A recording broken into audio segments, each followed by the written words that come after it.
नमस्कार. वेलकम सर्वांना मार्केट मराठीमध्ये मी अजय तुमचं हार्दिक स्वागत करतो आहे. म्हटलं होतं मुवमेंट चांगली ब्रेकआउट बघायला मिळेल, पण म्हटलं होतं 15 मिनटाची कॅन्डल क्लोज होऊ द्या आणि ती झालीसुद्धा. मुवमेंटसुद्धा चांगली बघायला मिळाली, परंतु 52,800च्या आसपास रिजेक्शन घेऊन मार्केटमध्ये सेलिंग परत एकदा बघायला मिळाली, हे लक्षात घ्या. ओके.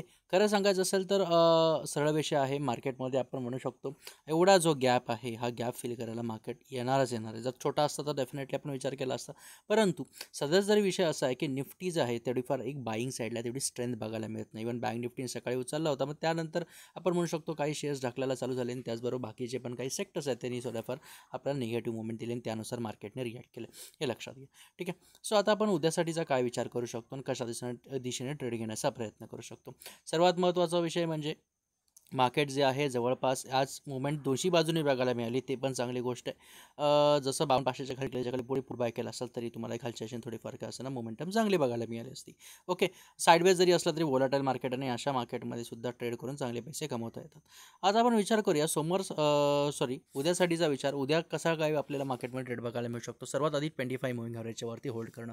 15 मिनिटाच्या टाईम फ्रेमवरती 25 मुव्हिंग ॲव्हरेजच्या वरती होल्ड करतं असं आपण विचार करू शकतो. थोडंफार बाईंगचा विषय, परंतु बाईंगची रेंज आपली असणार आहे ती 52,200च्या वरतीच असणार आहे. 51,800 एक चांगली सपोर्ट रेंज आहे, ज्या रेंजच्या आसपास इथे क्लोज झालेलं बघायला मिळालं आहे.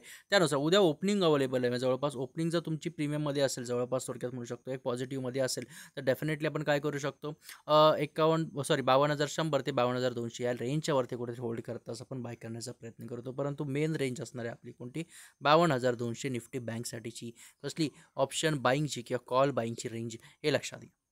ओके. त्याचबरोबर 51,800च्या खाली जर मार्केट टिकत असेल तर डेफिनेटली आपण ह्याच्या खाली सेल करण्याचा प्रयत्न करू शकतो. एक चांगली मुवमेंट कालच्या बघायला मिळू शकते. 51,700 51,600 ते 51,500 पर्यंत मुवमेंट तुम्हाला चांगली बघायला मिळू शकते. लक्षात घ्या. परत गॅपडाऊन ओपन झालं तर लक्षात घ्या, गॅपडाऊन ओपन होऊन सुद्धा मार्केट किती पॉईंट होल्ड करते बघणं गरजेचं आहे. म्हणजे जवळपास काय जर 100 पॉईंट झालं तर 51,700 वरून परत 51,500 येते का, परंतु एकदम गॅपडाऊन झालं तर मग विषय कसा आहे, थोडाफार पुलबॅकमध्ये मार्केट उचलू शकतं. थोडाफार आपण गॅपचा म्हटला तो गॅप आपला एवढा आहे, हे लक्षात घ्या. ठीक आहे. त्याचबरोबर आपण थेट उडी मारूया निफ्टीकडे. निफ्टीचा विचार करता असं लक्षात घ्या, इथे विषय तोच झालेला आहे. म्हणजे जवळपास सेलिंग आपल्याला 30 बघायला मिळाली आहे. खरं सांगायचं असेल तर निफ्टीमध्ये बघा काय झालं आहे, जवळपास वरती एकदा एक दोनदा टॉप बनवण्याचा प्रयत्न केला आणि इथेच जर बघितलं तर आर एस आयने तुम्हाला इथेच सांगितलं स्ट्रेंथ बघा आर एस आय काय सांगते. जवळपास इथेच आपल्याला डायव्हर्जन्स दिला होता आणि तिथेच समजायला पाहिजे होतं की मार्केटमध्ये थोडाफार तेवढी एक बाहेरची ताकद तेवढी पुरत नाही आणि त्यानुसार जवळपास आपल्याला एक चांगली सेलिंग बघायला मिळू शकते. विरुद्ध दिशेने आपल्याला ट्रेंड बघायला मिळू शकतो. तो बघायला मिळाला. गॅप जो होता तो गॅप पूर्णपणे निफ्टीने भरलेला आहे, हे लक्षात घ्या. आता ओपनिंगचं अवेलेबल आहे. ओपनिंग कशी होईल ते सर्वात महत्त्वाचं आहे. सगळ्यात महत्त्वाचा विषय म्हणजे मार्केट ओपनिंग कुठे होईल. सकाळी ओपन झाल्या 24,000चा मार्क जर क्रॉस करत असेल आणि मार्केट 24,100च्या वरती होल्ड करत असेल, डेफिनेटली कॉल बाईंगचा विषय आहे, त्याच्यावरती कॉल बाय करू शकता. कारण ही रेंज महत्त्वाची आहे. परत ह्या रेंजपर्यंत बघायला मिळू शकतं, हे लक्षात घ्या. म्हणू शकतो काय मुवमेंट नंतर थोडाफार हा पुलबॅकमध्ये आलं आहे मार्केट, हे लक्षात घ्या. परंतु 23,850 किंवा आपण म्हणू शकतो 23,800 गॅपडाऊन झालं तर 23,800च्या खाली टिकताच होल्ड करता सेल करा. परंतु या रेंजमध्ये साईडवेज ओपन जरा इथून सेल आला तर डेफिनेटली 23,850च्या खाली टिकता सेल करा.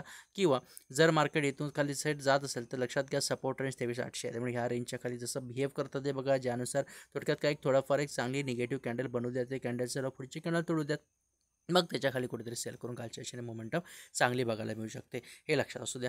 ठीक आहे. त्याचबरोबर जर गॅपअपचा म्हटलं तर मार्केट होल्ड ह्या रेंजमध्ये करणं गरजेचं आहे. करताच बाय करायला तर करू नका. आणि जर साईडवेज म्हटला तर रेंजबाउंड म्हटलं तर आपण म्हणू शकतो 23,850, त्यावर म्हणू शकतो 24,050 या रेंजमध्ये कुठेतरी आपल्याला थोडंफार एक डिसिजन मेकिंग बघायला मिळू शकतं. जर रेंज बाउंड राहिलं ते म्हणजे असं, हे लक्षात घ्या. त्यामुळे एक व्यवस्थित ब्रेकआउट किंवा ब्रेकडाऊन ज्या दिशेने बघेल त्या दिशेने एक मुवमेंट आपल्याला चांगली कंटिन्यू होताना बघायला मिळू शकते. समजलं काय अनालिसिस समजलं असेल तर लाईक कमेंटच्या चॅनल सबस्क्राईब करा, बेल आयकॉन दाबा, जेणेकरून पूर्ण अपडेट्स तुमच्यापर्यंत पोहोचतील. माझ्या मते ते तुमची मी रजा घेतो मित्रांनो. धन्यवाद.